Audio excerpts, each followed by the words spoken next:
welcome to folks in the house that are here today from New York City. I know especially the James Cohen Gallery that represents Mr. Tomaselli and his help with today's event is here in the house, so welcome to all of you. Today we are thrilled to present painter extraordinaire Fred Tomaselli.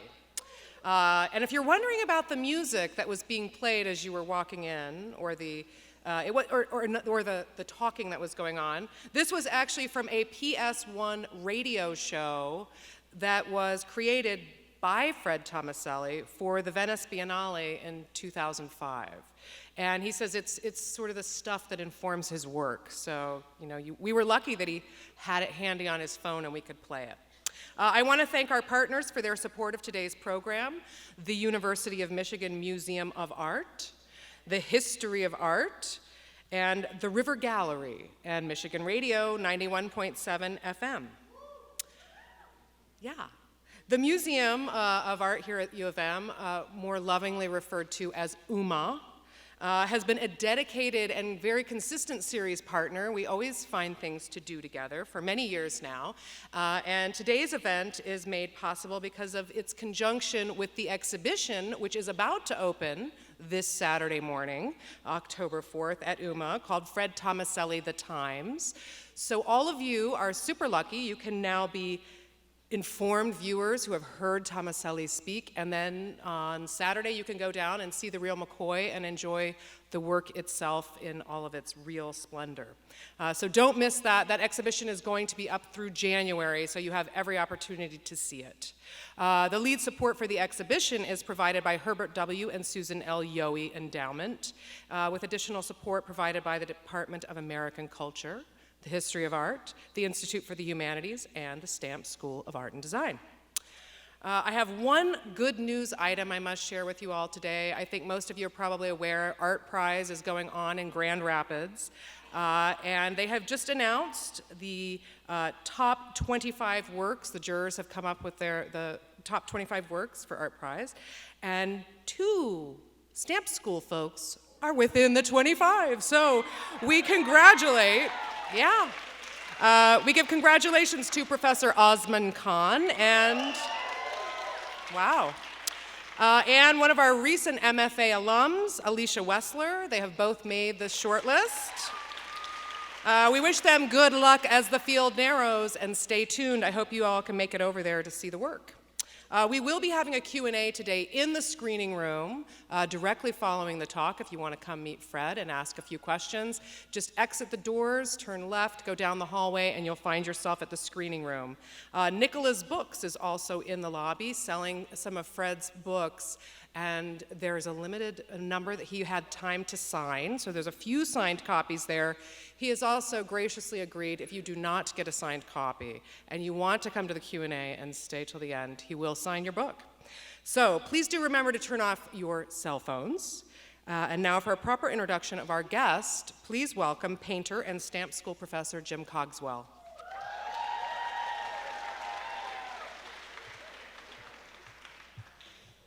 Paint and other stuff. It's my particular pleasure to introduce the painter Fred Tomaselli this evening. Mr. Tomaselli is known for his visually packed paintings that layer as many materials as they do subjects and cultural references. In the introduction to a 2003 essay on Tomaselli's work in Parquet magazine, curator James Rondo writes, "Over the course of the last 10 years, Fred Tomaselli has established an international reputation for his meticulously crafted, richly detailed, deliriously beautiful works of both abstract and figurative art. Forms implode, explode, oscillate, buzz, loop, swirl, and spiral. Actual objects, photographic representations, and painted surfaces coexist without hierarchy on and in a single picture plane. The combined effect, neither determinably real nor fully illusionistic, is at once electrifying and destabilizing." Fred Tomaselli was born in 1956 in Santa Monica, California.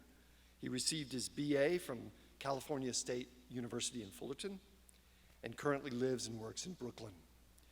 He is exhibited extensively, both nationally and internationally, including solo exhibitions at the Brooklyn Museum, the Irish Museum of Modern Art, the Albright Knox Art Gallery, the Indianapolis Museum of Art, Site Santa Fe, and the Whitney Museum of American Art.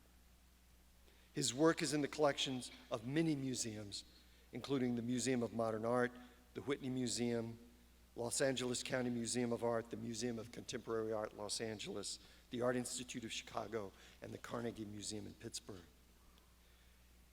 As an artist, I'm fascinated by how pattern works in accord with the human mind. Mind in its most expansive sense, as not just the brain or even the bounded body, but working with, through, and in concert with the material world that we are a part of. I question the lowly role that pattern has been afforded in our own culture. These acts of marking that are as archaic as the first human artifacts, commonly understood as frame or background to figuration and meaning, at best granted the role of establishing a sense of order in the world. Fred Tomaselli's paintings enthusiastically question those categories, and it thrills me to see how he does it. Please join me in welcoming Fred Tomaselli.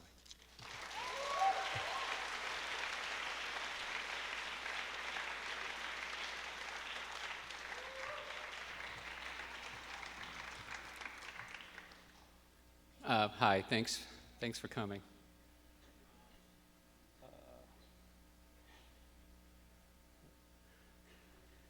Oh, okay, great. It's been great to be in Ann Arbor. So I grew up in right next door to Disneyland, and basically, for me, it was I didn't realize it was abnormal to watch Tinkerbell flying in the midnight at night, every night at 9 o'clock amid the fireworks. And I think it took maybe me moving to Brooklyn to figure out how weird that was. But anyway, while I was in Los Angeles, I was kind of referencing theme parks. I guess from the point of view of I was trying to create immersive realities that were more or less about the mechanics of the slipperiness of reality. Like I wanted to deliver an escapist experience while commenting on that escapism, sort of creating these artificial environments. And I should also preface this by saying I had abandoned history, or abandoned painting because of the burden of history. And I just didn't know how I could make a painting that was relevant. So I was very enamored in working in new media and performance and installation. So I'm just going to start from 30 years ago, if you don't mind. This is a work I did in 1984 called Current Theory. And it's a little video, so I'm just going to show it to you. Whoops.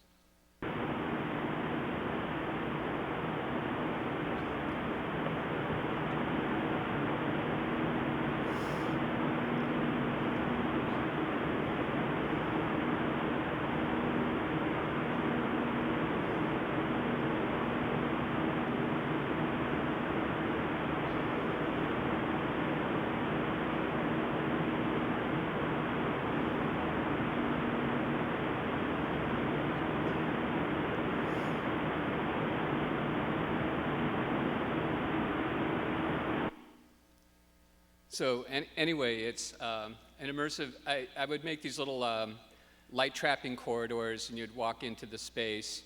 And I was thinking at the time, I wanted to make something that related to the ocean, but also to the garbage that was floating on top of the ocean. But I also wanted it to be sort of contemplative and hypnotic. So what you don't see here is like comfy chairs and stuff that I had set up for it. And those were like little styrofoam cups on little strings, in case you couldn't see that. But anyway, so I moved to Brooklyn, and the first I was thinking, like, why is everybody so messed up, so rude here? And I was thinking that like maybe it's because they couldn't see the night sky. So I took a map of the heavens, which is circular, and then I stretched out that circle into a square, and then gridded up the square into 30 squares, and then folded them up into 6 cubes. This is a piece called Cubic Sky, and and it's these little it's plexiglass boxes, and each facet of the night sky is sort of slavishly put on each facet, and then it's lit from within with fluorescent lights. So anyway, I was thinking like a man looking up at the heavens was his oldest way of turning his back on the world. And I love the idea of containerizing the infinite. So anyway, I'm not going to show you all the installations I made back in those days. I'm just going to give a couple to ground this. So I started, I slowly started morphing towards the wall. This is a work I did in 1988 called The Sweet Aroma of Revolution. And from the front, it's the Symbionese Liberation Army logo, which is, in case you didn't know, it's the revolutionary cell that kidnapped Patty Hearst, and they were killed by the LAPD in a media spectacle. But in this, and it's also, in this case, it's also a functioning bong. So you can smoke the painting. So there you go. That's my low rent animation there.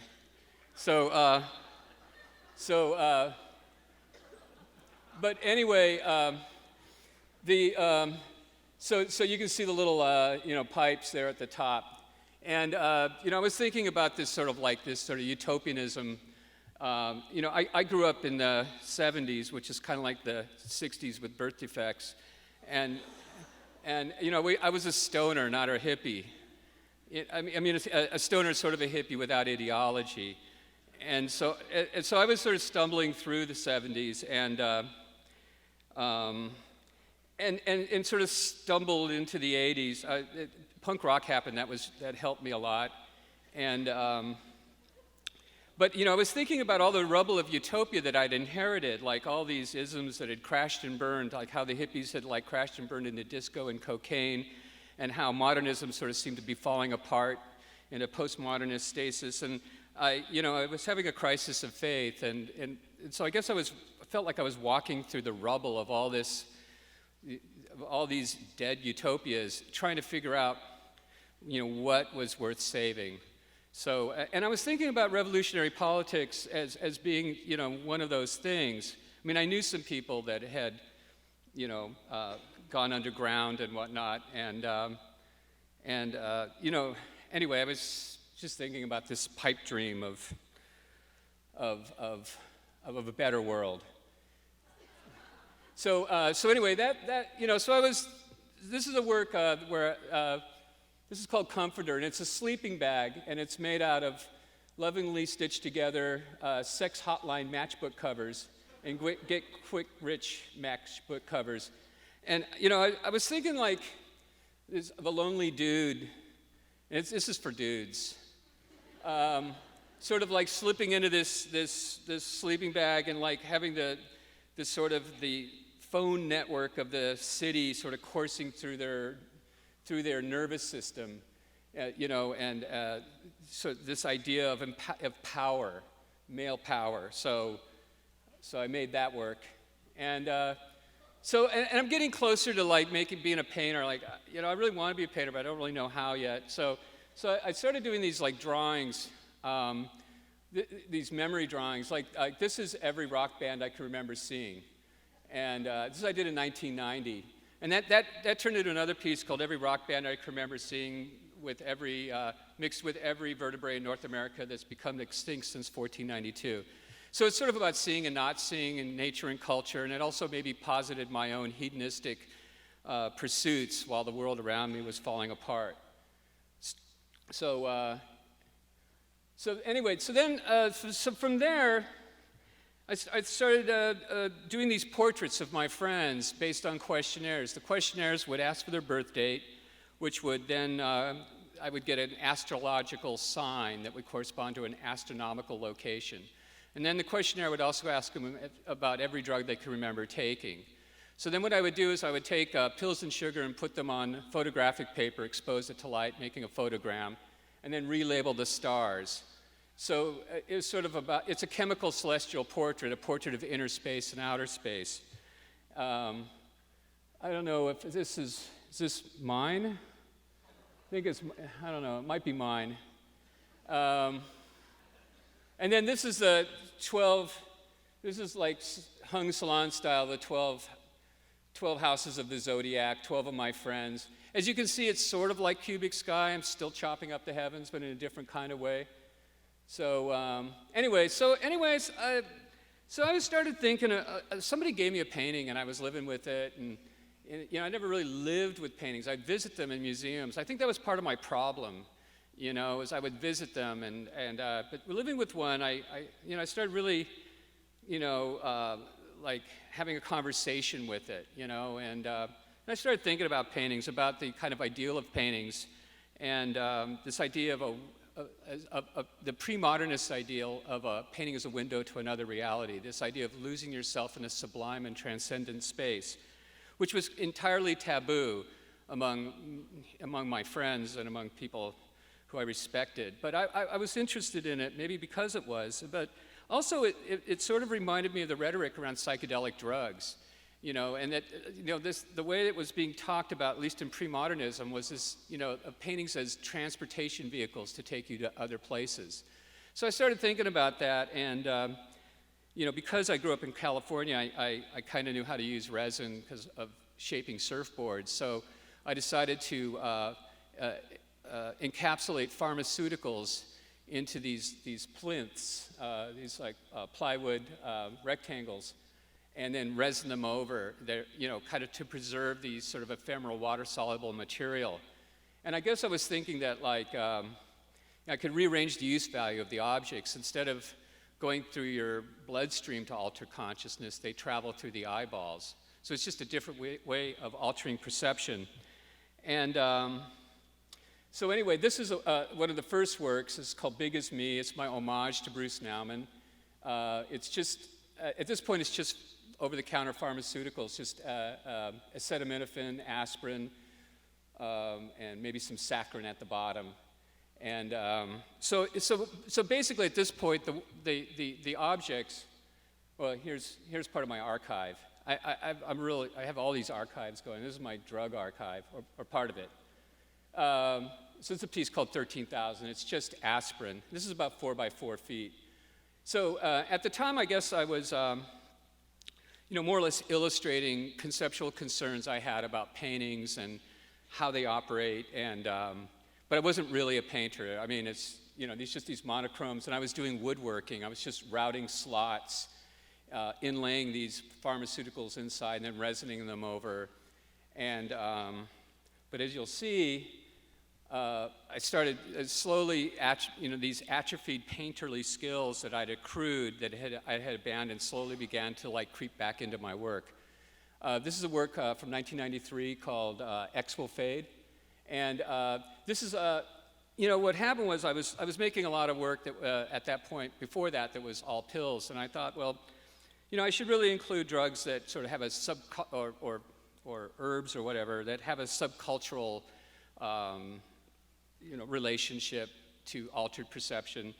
I sort of felt like it was all the same thing, whether it was an aspirin that got rid of your headache or pot that made you happier or something, that it would, it was all the same thing. So I started growing pot and put into the work. And I guess what happened there was that it put in the shape of nature into my work. And that actually became a bigger deal than the pot, at least for me it was. So anyway, this work here, I knew that the leaves would change over time to, with their exposure to ultraviolet light. So I painted the leaves on the outside of this X, the same color they were, and then left the X alone. And it all was all over abstraction, that sort of reminiscent, say, of a Frank Stella. And then over time, that X faded. It came out of the piece. So I got to have sunlight or the natural processes be part of, part of the process. So anyway, this is a little detail of my garden, and in Williamsburg, where I live. And a lot of the herbs and plant material comes out of there. This is some datura, by the way, that it's a pan-global hallucinogen that will put you into the contact with the principalities of darkness. It's super metal. You don't want to ever take this stuff. But I like growing it, and I got the seed pod from right across the road from where Georgia O'Keeffe lived. And so I grow it in my backyard. She painted this flower a lot. So, but it'll definitely put you into the satanic realm, from what I hear. So anyway, this is my archive of, I have a lot of leaves that are pressed. And so, oh boy. So I started adding paint to the work. This is a work called I Could See Your Voice. And it was sort of about,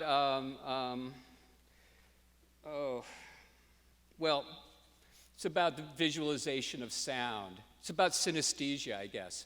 And it was also maybe about like psychedelic writing and Richter scales and oscilloscopes and all these like visual measurements of sound. And this blue paint, I'm now starting to float between resin layers. So there's a little bit of shadow play and dimensionality that's going on there. And I guess you have to see it. You know, like these slides here don't give you that sense of dimensionality. So, but I liked how that, you know, just slightly skews the perception of the viewer, and perception is what it's all about. So, so this is a work called Superplant. And, you know, I was looking, you know, like, I grew up, you know, with bad psychedelia, real, you know, total, you know, Our Children's Children by Moody Blues album covers, Axis Bold as Love, Jimi Hendrix, but it became the gateway to a long love affair I've had with Asian art, particularly Rajasthani miniatures and Persian miniatures and Tibetan tankas, and this work here is sort of formally based on floral patterns that one sees in Rajasthani miniatures, and also the Shaker Tree of Life quilts that one sees in Americana. But this is actually a hybrid. What it is it's composed of 6 different psychoactive botanicals. Let me see if I can do this. There's coffee beans. There's ephedra stems, which is the basis of methamphetamine. There's cannabis leaves. There's psilocybin mushrooms. There's tobacco leaves. There's morning glory seeds, which contain an indole related to LSD. And I guess the reason I call it Superplant is if it ever existed, it would rule the world. And then I painted the little blue flowers because it needed it. And so not everything's there for a reason. So this is my print archive. So it just shows you sort of what I do is I have a repositionable glue that I put on these pieces of stiff cardboard, and I can just peel off and use things very intuitively in my studio. When I'm working on these large-scale pieces, every table is covered with stuff, and I just sort of like run around and pull leaves or bird heads, or I used to pull a lot of pills in. I don't put pills in my work anymore, but you know, because it was, I don't know, becoming predictable. So this is a piece called Utah Saint. I have Mormons distantly related to some Mormons, and they have this special workaround, the caffeine thing, where they can take ephedra because Joseph Smith didn't say anything about it. And so they can get all hopped up on Mormon tea. So anyway, I made a nervous system out of that. So I guess I made this work around 1990. We're kind of moving along here. This is from 1999, and this is a self-annihilation event in hybrid garden. And this work here, a lot of the work I was doing at that particular time was sort of like little private performances where the work would become a kind of a relic of a particular thing. And in this case, what I did was I put these panels out. I was working upstate New York, which is really buggy. And I have to work very cleanly and pristinely to make these resin surfaces. And these bugs kept getting into the barn I was working in and falling and landing in the resin and screwing it all up. And I was really irritated. So I decided if you can't beat them, join them. So I hauled these canvases that were painted yellow at the time out into the field next to the barn, aimed these giant lights at it, and attracted this huge storm of bugs. So when the bugs reached this like kind of apex of the storm, I poured my resin out onto the canvas, and the bugs stuck and died in random formations, a sort of a collision of nature and technology, and a sort of snapshot of the atmosphere of that particular moment, a kind of different way of getting the landscape. So, and then what I did was I built a narrative around it. I cut black in and then built this narrative where the bugs in this case are hatching out of this sort of cadaver figure in the grass. And they're coming out of these little holes, and they're like sort of like little worms that are coming up and turning into flying insects. And I then hybridized the insects so that they're combinations of real things, paint, pills, leaves, collage. And I guess that's another thing that I like, where I feel like it fits with what I want my work to do. It's sometimes a little hard to tell the difference between the paint, the real objects, and the photographs. I like it that way. So this is a work, another private performative work called Dermal Delivery, or How I Quit Smoking. And I was wearing nicotine patches, and every day I had this flesh-painted canvas and 6.5 by 9 feet, and every day I would take off the nicotine patch and put it on the canvas. And I was thinking about pain as skin and all those sort of things, and I started building up a surface around the idea of skin. So I used like little chunks cut out of magazines, and it's all G-rated, and Band-Aids and nicotine patches and that I had been wearing on my body, and pieces and then little squares of color that related to flesh tone. So and then I started smoking again at the opening, but I quit. I'm back to quitting again. I'm quit. I'm good. So anyway, I was thinking. I'm thinking about work as a transportation vehicle to take you to other dimensions, and I started thinking, well, I'm going to take people to places I really love. So, having grown up in Southern California, I used to go to Joshua Tree to get away with all this stuff, and I really like it there. And so I went there, took a bunch of photos, cobbled together a little thing for myself. It was like every succulent in the area, and painted a little nocturne, and then put this other scrim of information over the top. This is a piece called Ocotillo Nocturne. And I was sort of thinking, I would love to be like a Hudson River School painter. I'd love to just paint the beauty of nature. I'd love to make like Ansel Adams photographs, but I can't, for a lot of reasons. But because I can't think of landscape without thinking about the geopolitical and water rights and the genocide of Native Americans, slavery. I can't, it's like I see it through a scrim of other kinds of information. So I started doing that with this work here, and then subsequent works. This is called Ripple Trees. It's called Blue Circles. So it's just sort of painting these sort of nocturnal landscapes.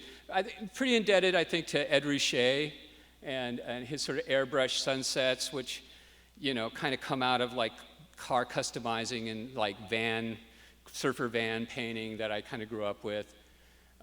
This is a piece called Double Landscape. It's the little tondo in the middle I painted of Pecos Wilderness in New Mexico, where I'd been hiking around, and the information around it is the same landscape done based on a topographical map of the same area.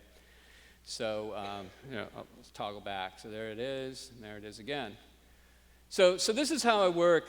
Since I imagine there's a few art students, and they all want to know how I make things. So. I generally work on the floor. You can, I have a little bridge. I I crawl out in the middle of the thing, I like lay out imagery, I get up on a ladder, I look at it, I glue it all down, and then I neaten it up, take out all the evidence of struggle, resin it over it a couple of times until I build up the surface, and then sand it, and then paint more on top of the surface, and then keep resining. This is a work I made, kind of like the one that you saw on the floor. This is called Gravity's Rainbow. It's kind of based on,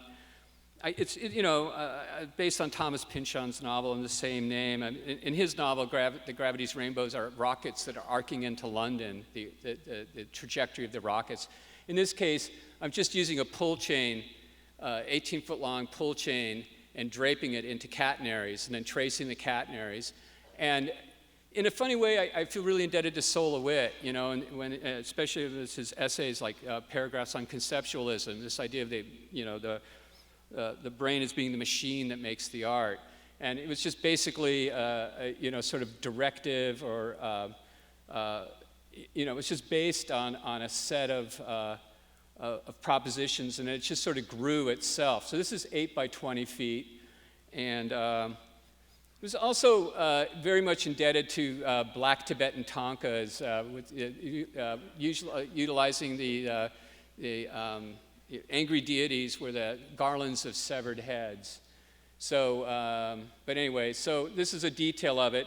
Much of what you're seeing is paint, but there are some pills that are in there, as well as real leaves and photographs, and like I said, a sense of dimensionality. This is another work that was sort of based on Gravity's Rainbow, except in this case, I took one side of the canvas, flipped it on its edge, and then sort of flopped the image across to make a bipolar abstraction. And so it's a similar thing, with, I think in this case I added some Tibetan fire. So this is called Echo, Wow, and Flutter, another work that kind of relates to synesthesia, or the visualization of sound. So there's a detail of it. So I'm going to run through a few other things. Yeah, this is a piece called Bird Blast.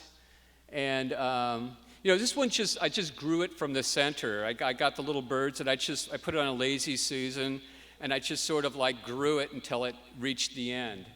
And there's, still pharmaceuticals in there and pot leaves. And at this point, there's like zero air in my work. Now I'm starting to put more air into work. But at this point, I don't know, I must have been like, I don't know, like I'm feeling more like an outsider artist or something. So anyway, because I'm kind of a frugal person, so I have all these I have all these, field guides with all these voids where I've cut out all the birds. And so I started I should back up here. When I was a kid, there was this really nice lady who was a single mother, kind of hippie lady, and she had a daughter who was like friends of mine, and she would take us to crazy art shows. And she just let us go there. She'd go, just go in there and look at that, and I'll come back and pick you up in an hour. And one of the places she took us to was a James Turrell show. And so we walked in there into the gallery, and it's looked like a black rectangle painted on the wall, and we were going, stupid modern art. Modern art is so stupid.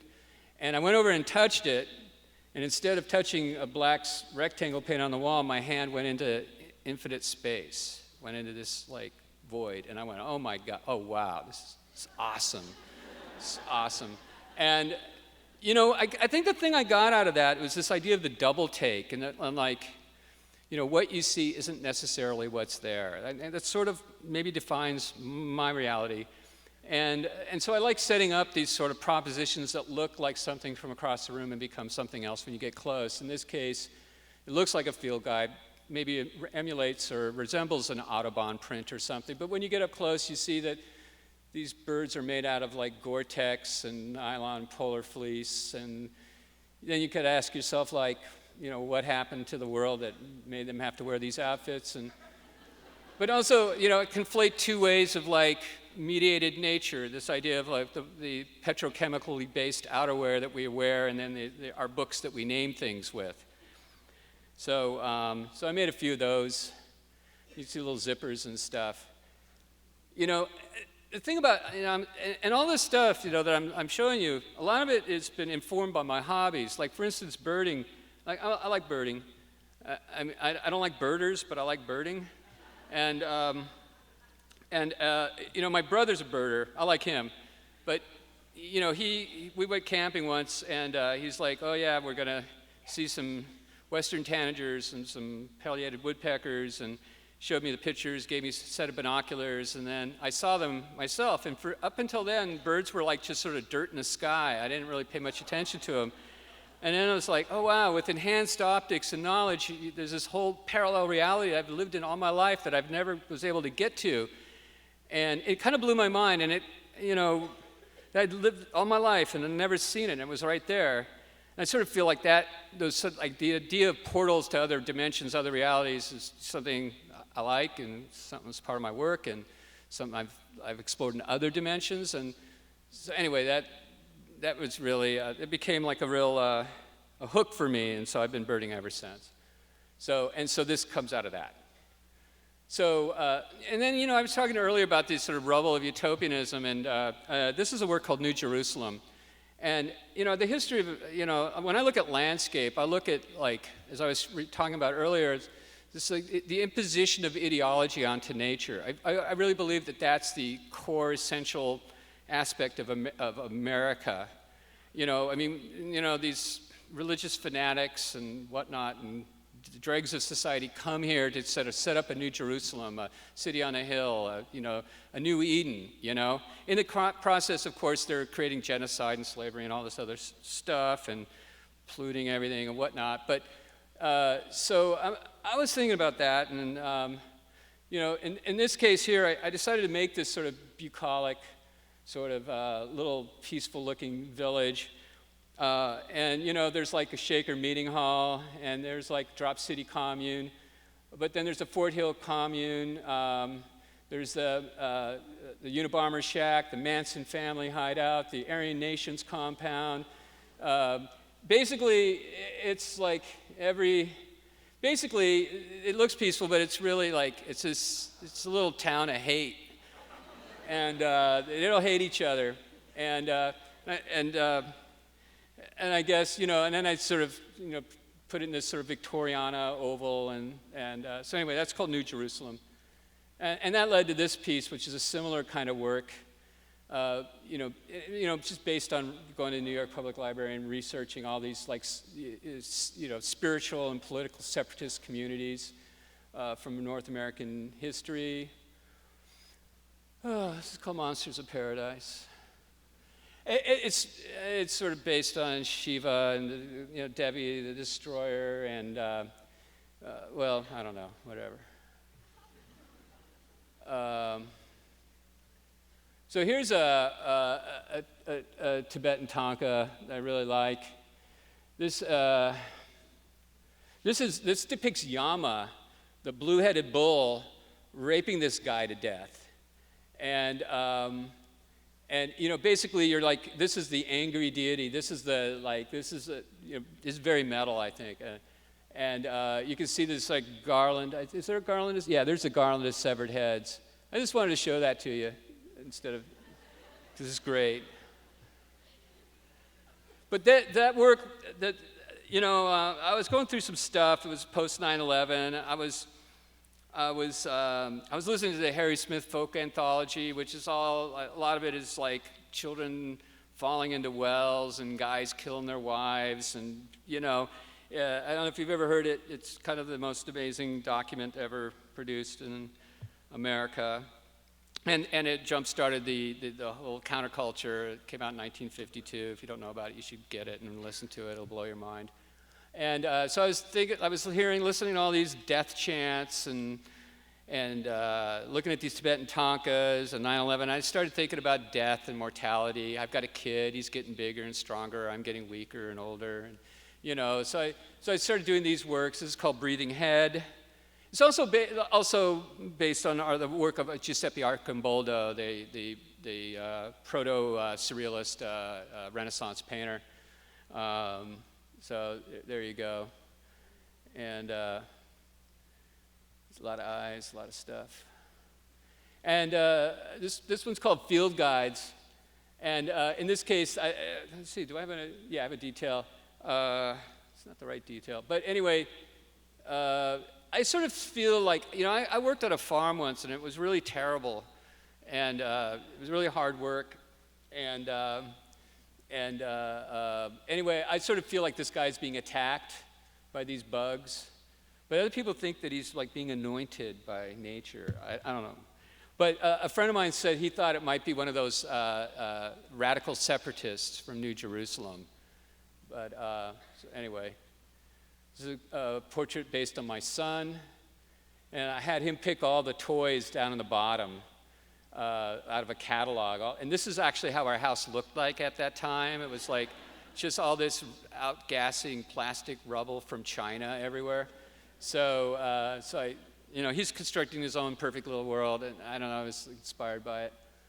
So this is called Expecting to Fly. It's, it's about losing yourself. It's about the sublime. It's sort of, it's based on punk rock and Neil Young simultaneously, and the crowds. I'm really into ideas of the crowd and this idea of losing yourself in the mass, and this idea of, I'm really fascinated by like soccer hooligans and, the Moonies, and, mass weddings and, rallies. This idea of losing yourself, becoming one with the crowd. Anyway, it's kind of interesting to me. So there's a detail of that. This is a work that started out as an abstraction. It was going to be an all-over kind of chemical-based chain, and then at some point I was reading Don DeLillo's White Noise, which, it talks about a toxic airborne event, and, it takes place in an academic little Midwestern town, kind of like Ann Arbor, and it's, and the guy he runs a Hitler study department. It's a great book if you ever have a chance to read it, But this toxic airborne event, this idea of being captured by chemicals, I started thinking about that and alien space abduction and the ascension of the Virgin Mary into heaven. And all of a sudden this woman appeared. And so that one's called Airborne Event. So she's being captured by this chemical chain. So then I kind of morphed, I sort of moved out of the figure, and these birds became surrogates for the figure. So it's just this is a hummingbird. This is, you can see this is like a mega snake made out of hundreds of little snakes. This is actually based on a real thing I saw. I actually saw a red-tailed hawk come out of a tree, pull a snake out of the ground, and then gulp it while it was still alive. So it was riding, and for a moment it was the Mexican flag.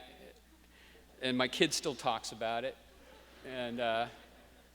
So anyway, that just sort of fed into this particular work called, I don't know, I forget. This is Migrant Fruit Thugs, kind of a domestic couple, sort of. This is fig leaves from my backyard. And, I was going to I'm sort of harassed by starlings. They're always eating my figs, and I was trying to get them out of my tree, and I went out there, I saw a bird in there. It was like a kind of a rare for Brooklyn migrant. It was a rose-breasted grosbeak. So I let it, eat as many figs as it wanted, but it was like this sort of exotic thing that was in my backyard. So it sort of inspired this work called Migrant Fruit Thugs. And this is like 8 by 6.5 feet. So there's a detail of it. And those are real fig leaves. This piece called Geode. My son was like, yeah, you collect everything but rocks. I want to collect rock books. So then I was like, oh, I never collected rock books. And then next thing I knew, I was making these things out of his books. But he helped me make it, so he says it's one of his favorite pieces. Because he's kind of a Republican. He's really into stuff. So this work here is, I did for a long time, I would rub my eyes. You could kind of generate these phosphenes, these little patterns. So I would this is a work that where I would try to draw them really quickly as they were disappearing. So this is a work based on these like self-experiments in the studio. So we're rubbing my eyeballs and hallucinating from inside my own eyes. So so this is a work called Untitled Expulsion. It's sort of based on Masaccio's Expulsion. I guess I had the hubris to depict God or the angels shooting Adam and Eve out of the Garden of Eden. It's sort of the text about this idea of reattaching ourselves to Eden. This idea of sort of the text of Western civilization for this idea of the utopic. But anyway, about 2005, I was looking at this picture of Bernie Ebbers. And I couldn't get it out of my head. It was in the New York Times. And, on one hand, I really hated this guy for everything he'd done. He's like I had no idea at the time. He's sort of like the first shot in the coming financial crisis. But even though I hated this guy, there was part of me that had a lot of some compassion for him, that stunned look on his face and the clutching of his wife's hands that humanized him. So I was sort of discombobulated by the photo. I carried around the New York Times all day, just looking at this thing going, I just can't get to the bottom of this. It's just like blowing my mind. I hate him, but I feel sorry for him, and I don't know why. I shouldn't feel. And I guess his wife is all stud. I don't know if she's like in on it or anything. He ended up, I think he's doing like 20 years in prison now for this WorldCom financial fraud that he pulled off. But so in an attempt to kind of understand it, I used to doodle on the front page of the Times in the morning. Like I'd write obscenities, about people that I didn't like that were doing bad things in the world. You probably can guess maybe who I might have been writing about. But so anyway, I started drawing on it, and next thing I know, I did this. And then I thought I would give it to this guy I know that makes LSD, and he'd perf it, and we would sell it as blotter acid. And but we didn't soak it or anything. I just thought it would be like the worst trip. He's having a bad trip. I don't know. And I thought I would focus on the hands, and I don't know. There was something about it. So we perfed it and sold it as an edition. But that led to other things. And it reminded me of the expulsion of Adam and Eve from the Garden of Eden. It's they're being driven out of Wall Street by the camera-wielding paparazzi of the media, and there they are again. It's sort of I think that was what was getting me. This is a work I'd made 6-7 years before, so I don't know. I guess it spoke to me from that level. This is a detail of them. They are now, flayed. But anyway, so it became this hobby of mine. It was this side project of working on the New York Times. And the thing about, when I started drawing on the Times, basically, I have to respond to the specificity of the information, and it keeps me a little off balance, and I really like that. And it forces me to do things that I wouldn't normally do. And I sort of feel like as a collagist, I'm really working with collectivity. I'm working with the images of others. And I sort of feel like the New York Times, I should go back. I sort of feel like the New York Times, embodies that kind of collectivity. There's, or newspapers in general. I mean, there's, fact checkers, writers, photographers. They're all working, editors are all working together to make this thing that purports to be objective reality, but we all know that it's not necessarily true. And I sort of feel like maybe I'm just another editor in this process, in a very subjective sort of spotlight on this is important, and we're not going to look at this because that's not important. So I get to sort of play around. I really feel very much indebted to Andy Warhol, in this regard.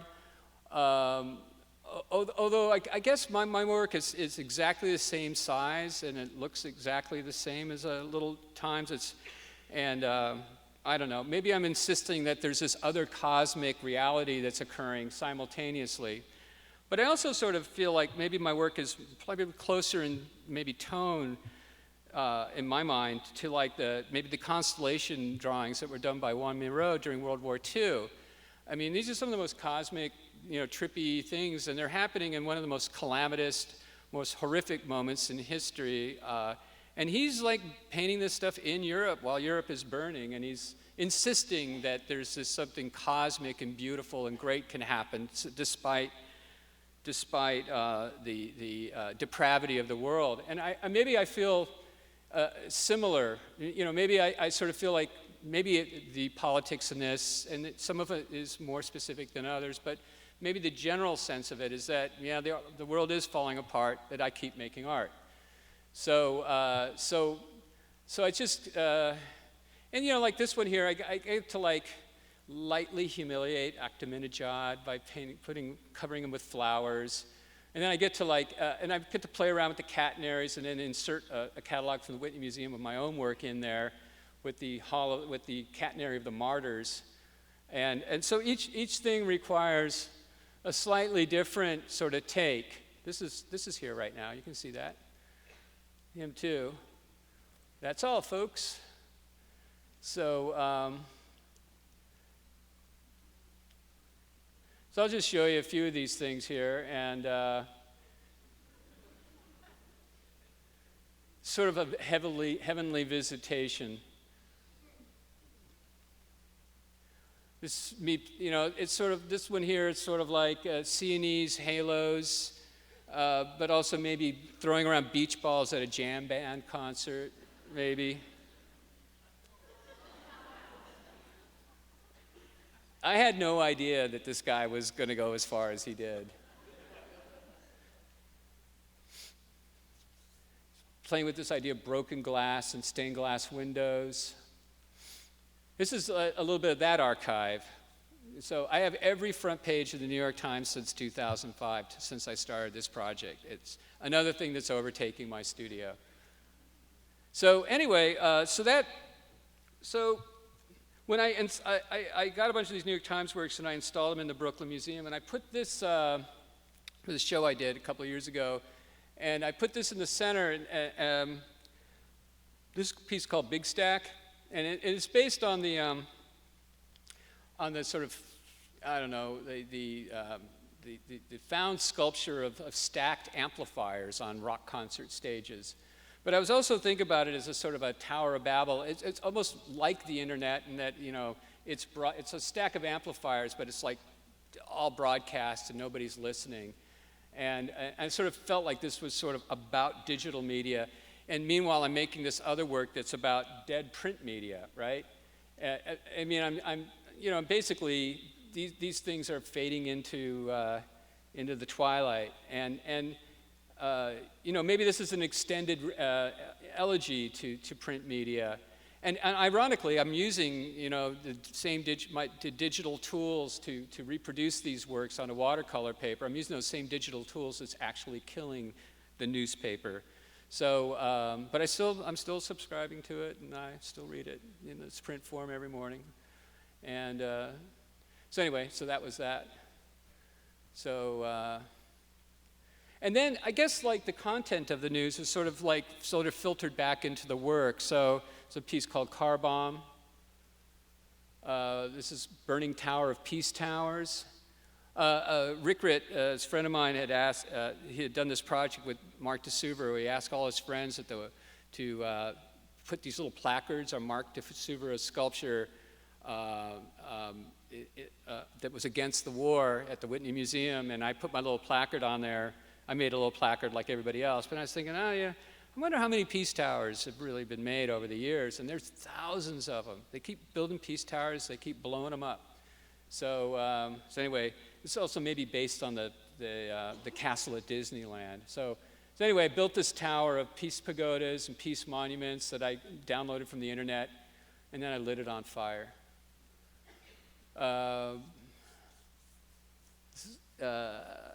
This is sort of about Katrina, Hurricane. I made this entirely during Katrina, It's a big tornado thing. It's sort of like the hands are sort of coming out of the sky like putti, maybe a jellyfish pulling people off of the earth.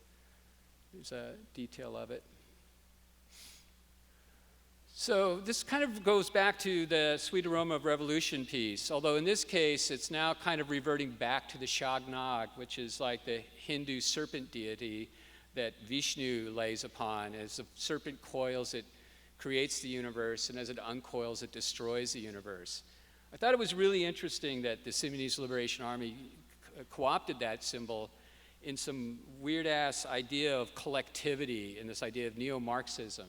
So in this case, I've got the Shagnag, Sudanese Liberation Army serpent coming out of the smoke of Thoreau's cabin. So anyway, so I did all that stuff, and now I'm doing simultaneous to all this. Everything that I've been doing for years now has involved somehow me using or hijacking or incorporating the media, to invent images. Now I'm sort of just growing things, and this has nothing to do with the media. These are plants that I grow in my backyard that I then photogram and then paint on. So I'm like growing, pressing,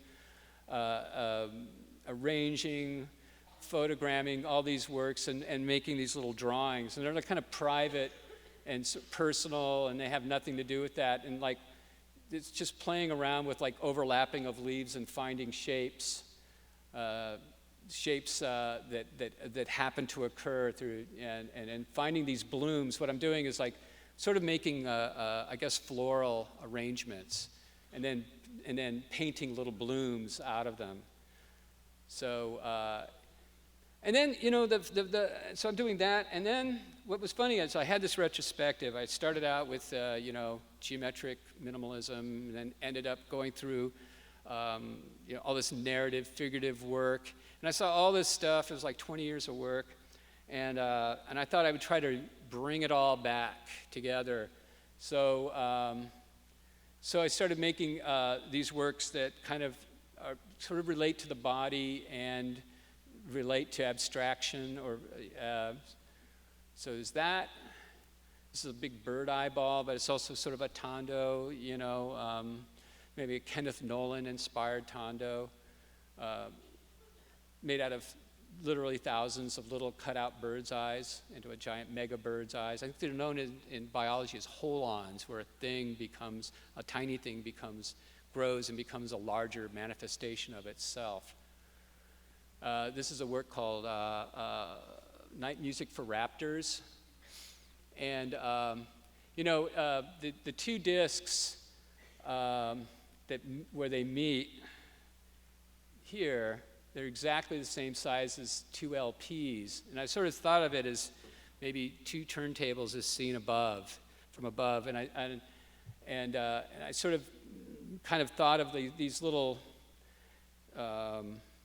dots here as sort of maybe the sounds of the night, and maybe the sounds of a party, maybe the sounds of an owl hooting at night, but it may be also the stars, and of course the feathers.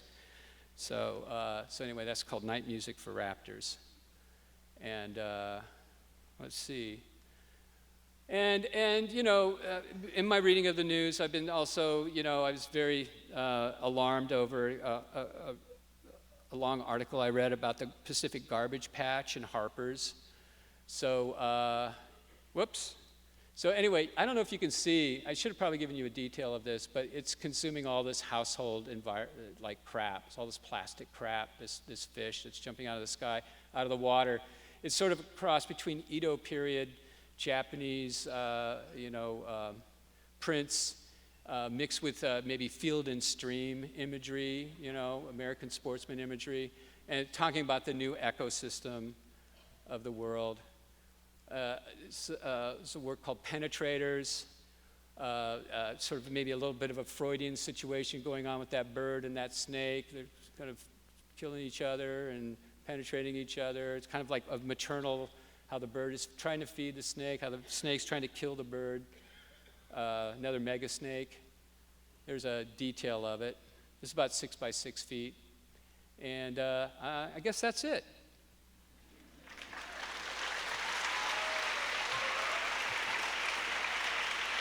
Thank you.